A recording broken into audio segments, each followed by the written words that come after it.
Sean Haney here with RealAgriculture.com. And this week we're spending some time reflecting and reminiscing a little bit and maybe sharing some sob stories when it comes to the 20-year anniversary of the BSE crisis in Canada. Everybody that's in the cattle industry knows it very, very well. And here to give her perspective and some of her memories and maybe some of the impacts that still live today, it is Ann Wasko, the Gateway Livestock Exchange. Ann, great to chat with you. Good to be here, Sean. Okay, we're not going to talk about cattle markets today like we do every 2 weeks with the beef market update. But when you think back, because you're looking at the fundamentals and what's moving the market. Well, we know this: when that border closed to the U.S., the market went one way for Canadian producers. It fell off a cliff. It went straight down, and we were just hoping we were somehow attached to a bungee cord. It was crazy. There was no bungee cord. Oh, it was crazy. It was a crazy event, and I think we didn't know what we were walking into.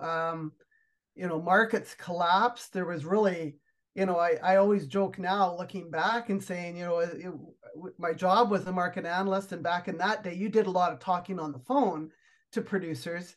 And relaying information back and forth. We always talked about the two-way street. Well, we turned into being at Canfax, the analysts there at the time. We turned into being psychologists, and a pillow for folks to just call in and share what was going on. And we tried to give information in terms of what was going on and for the day of whether the news on border reopening or not, or whatever the case. But it was, when you have nothing to go back to where you were accustomed to always kind of having a response or an answer, it was tough, really tough. Now, a lot of times we focus on the economic hardship that was created here in Canada. We talk a lot about the integrated system of the beef industry, cross border Canada, Mexico, the US. What were some of the impacts south of the border on American producers? Was that a good time for American beef producers while Canada was suffering, or were there some issues there because of how integrated we were? Do you remember? Well, initially prices responded higher. The futures market moved higher because the supply changes overnight. But if you recall, of course, that same year, in December, the U.S. had their first case, which of course created lots of market collapse at that time for them. Much more short-lived than what we went through, but so I don't think I would want to sit here and say that there was no impact, because they did feel it certainly that following December. But initially, and futures markets are supposed to respond like that. If they see a shortage of supply or something's changed on the supply or demand side, then they respond. So certainly that was the initial response, which was, kind of just egg in the face for Canadian producers. Yeah, you just made me think of Ralph Klein. Shoot, shovel, and shut up. I just thought of that. Yeah. I had totally forgotten it. I had erased that from my mind, but I now remember. Yeah. Yeah, that one was used a bit back then. The other thing, Sean, especially now when I visit with folks as we've been coming up to this anniversary and kind of thinking about it, even though most of us didn't want to think about it anymore. For those who went through it, the first word when I talk to them today about it is, I just remember fear. Fear was the word that they used when they were describing to me, this is in the last couple of days. And this is 20 years later. That's the emotion that they remember today. I did an interview with Ken Schaus, who is a beef producer in Ontario, and he said, Sean, I gotta admit, just you asking me this question about the impacts and saying BSE, he's like, I got a bit of a shiver. Like, there's not too many things that happen in our lifetime in the industry of agriculture where still 20 years later, people get that sort of physical reaction, not just like some of the mental scars, but there's still some like physical reaction to that time. It just tells you how steering through that period was so traumatic on people. Yeah, yeah. Well, think about the numbers. So putting the analyst hat on here, from before BSE, so on January 1st, 2003, to what our cow herd was on the start of this year, our cow herd today is 25% smaller. And when you look at census data, and so I have to use 2001 to 2021, that 20-year period, 40% fewer beef farms reporting in 21 than in 2001. So in a, and you could argue certainly size of operation has gotten larger, but just talking about sheer numbers of producers, a 25% reduction in cows and a 40% reduction in beef producers. Like that, Really spurred by that event, right? Like absolutely. obviously there, some That of was like the drought has held us back from rebuilding, but that event spurred this decline. Oh, absolutely. In the last number of years, we've been piddling around at 1% to 2% lower per year, drought impacts and profitability and all those things. But the big driver, that decade to 12 years after BSE, was really when those big numbers changed. And that's not even accounting for, if you recall, from 2003 to 2005, when our cow herd exploded because we couldn't sell a cow, right? We actually had a 14% increase in our cow herd in that 2 years after 2003. So I'm not even accounting that 14% up before the big down. So I'm just talking about what was the cow herd before BSE to what it is today. It's 25% smaller. Okay, so that's 25% smaller, yet the cattle feeding industry in Canada has expanded since that date, if I've got my numbers right. So why is cattle feeding rebounded much in a, I guess, a more positive way than say, we're still 25% lower when it comes to the cow herd? Well, economics of cattle feeding, certainly finding the technologies have allowed them to increase their throughput in a more efficient way. We've kept more feeder cattle in Canada. Now, part of that you could argue comes from BSE because it has become extremely much more difficult, more costly, more time to export feeder cattle today than it was before BSE. So more of them are staying in Canada to be fed. You go back to years before BSE, we would export, 500,000 head of feeder cattle or more, 600,000 head of feeder cattle a year. That doesn't happen anymore. So, some more of those cattle that used to be fed in the US are being fed in Canada. I guess that's a good thing, but I think it's largely driven by the increased cost and regulation and paperwork to get cattle across the border, which still exists today, 20 years later. What do you think our biggest takeaway is from this event, and hopefully never to be repeated? It's not like these aren't lessons to be learned where the next time this happens. But what do you think was one of our biggest learnings as a beef producing country? I guess, and I think there's a few, Sean, but one that jumps to my mind is I think we have gotten better about diversifying and thinking about ourselves in a more broader way in terms of our industry. We're not just an offshoot of the U.S. And so in terms of trade, in terms of thinking about how we market Canadian beef, the stories we tell, and all of these things are happening, I think, around us to a smaller degree. But I think we've been able to get super focused. Before BSE, there was lots of complaints about mandatory identification RFID tags. I mean, you don't hear that story anymore because it was really a key factor in getting us through that challenging time and getting borders open as swiftly as the industry and government were able to. So those are some of mine. I guess one of the other kind of pro-con thing, just wearing the market analyst hat again, was I think BSE just was disastrous to our cash market, right? I mean, you couldn't sell anything, and for the longest time you were begging for a spot to get cattle processed and all the rest of it. And I wonder today, and I don't have facts to back this up, but I wonder today if that's led us to more contracting, more committed supply in terms of, I don't want to ever have to go look for a kill spot again. I'm going to be more proactive, and maybe that's a good thing. Proactive in terms of managing my price risk and managing where I'm going to get those cattle harvested. We don't have all those packing plants in the US that we were able to go to before BSE. There's a handful that we can go to now.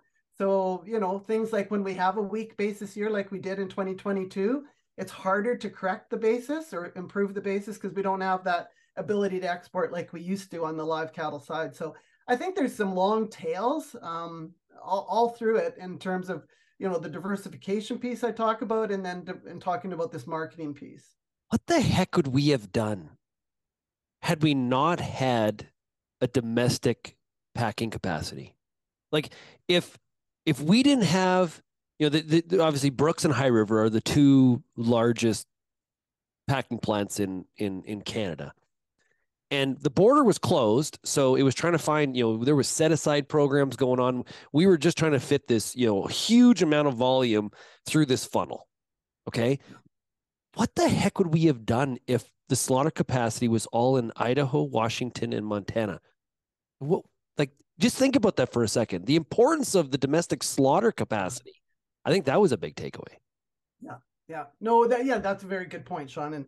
And for sure, I think that's that carries on today. And you even hear it, even though I suspect, and I won't get into it, I suspect some of your other folks that you're going to interview are going to talk about the impacts of the SRM and what that's done in terms of packing plants, small, medium, and large. And so, and kind of the focus as we go forward to try to get, some more of that medium and smaller size built around us again for some of that capabilities to weather these kinds of storms. Because, yeah, I think looking at it from that perspective, talked to the fellow that sent his cows to market shortly after and got an invoice in the mail because it wasn't enough to cover the commission, right? So there was no place for cows to go. That's where the fear comes in. Like, you back to that word. It's that's that, and it's the we were talking in the office this morning. I was trying to come up with a word, and in terms of how abrupt the change was. Okay, as you had the U.S. close the market, which was just, that was the biggest one, but there was 40 markets in total that closed to Canadian beef and cattle. That's abrupt. It's like a violent car crash of change that absolutely was felt through the entire industry. And there was a big ask, to the consumer, let's eat our way out of it. That's almost impossible based on the size of the Canadian industry. But it really was that abrupt. And you mentioned at the very beginning, we didn't know what we didn't know. And so I'm sure in those calls you were talking to with producers, when's this market, when's this border going to reopen? When's this border going to reopen? I think it was like 26 months or something like that till it mostly, fully reopened. That 26 months was a very long time. Well, and Sean, during those 26 months, there was lots of false starts, if you will. Oh, and yeah. so the markets, there's some rumors would get going. The market's going to, border's going to reopen on Monday morning, and people will, be all ready for this, and then it didn't happen. So another big letdown, and yeah, just shock after shock after shock. How important were the government program? We mentioned set aside earlier. How important was the government programs in the interim to get as many people as possible to the other side of this? What do we reflect back on them as helpful, or how do we view it? Well, in my view, absolutely imperative. Is anything ever perfect? No. Did we learn some things? I hope so. I think we tried to kick it down the road again during COVID. In terms of that set aside program, but no, there needed to be help. There needed to be a specific program, and I think lots still argue that did it all trickle down the way it should have, but I think it did an awfully good job of getting us through at that time, given what we knew at the time. So luckily we have a bovine we can set aside, versus a pig or a chicken. And so we used that to kind of get us through, if you will. But they were certainly useful programs, and very important at that time. Oh, you're spurring lots of thoughts in my head. So we focus on the cattle side of this. Do you recollect what happened? Like, 'cause so much focus was on, hey, Canadian consumer, buy beef out of the back of this reefer, help out the beef producer. That was going on. What kind of impacts happened at the time with pork and poultry at that time? Well, I do remember on the demand side, for sure, demand saw a significant jump up in 2003 because we were literally selling hamburger out of the back of reefers. And there was certainly a demand tick up. Well, if you have that in one protein, you're going to feel the opposite effect on the other. And so that was certainly a noticeable takeaway for pork in 2003, and probably a little bit in four. But yeah, so I mean that's kind of tit for tat. I've heard a few people talk about those that first NCBA meeting, or the in the early days, and I've heard people tell stories. I wasn't at that NCBA meeting at that time, but I've heard people tell stories about just like how there was this, Canadian contingent. Of course, there was lots of discussions and meetings and lobbying, and trying to get this border reopened. Were you down at those meetings at that time with the Canadian group? Because I remember Yeah, it's kind of the formation of where there was like a Canadian reception for all the Canadians to get together. People kind of yeah, all rallied the troops. yeah. Two things. First of all, before I talk about the NCBA, and that would have been I think in February of 04 was the first time we went down as a group. But just thinking about when you talked about the abrupt change a minute ago, Yeah. I was asked to go speak to some American cattle producer meetings shortly after BSE. I think they really struggled with understanding, why was it such a disaster for Canada when they had just gone through their BSE case and then they're off on their way. But it was clearly, and even to Canadian producers, showing them how different we respond and are reliant on trade, right? Before BSE, I think we were over 50. I think it was close to 55% of our production was reliant on trade, where back at that time, I think the US was around 7 or 8%. They're higher today, but that was such a big different response. So yeah, so we roll into the NCBA meeting, and I think some of the CCA leadership was a little bit nervous about some of the producers that were going to be down there, really kind of shaking the fence, if you will. So they decided maybe it would be a good idea to gather everybody together so that make sure everybody's on the same page, so that we could have constructive meetings, constructive discussion around what the impacts were and getting the border reopened again. So and ever since then, it's gone from a herding the cats thing to now kind of having more of a Canadian reception. But that was how it started. Yeah, great stuff. And thanks so much for sharing your perspectives on something. Usually you celebrate an anniversary. I don't think we're celebrating. I think we're just sort of like, I can't believe it's 20 years. Yeah, That's the part that's mind blowing to me. yeah, it It's is. absolutely amazing. So thank you so much for sharing with us today. Okay, great. Thanks, John.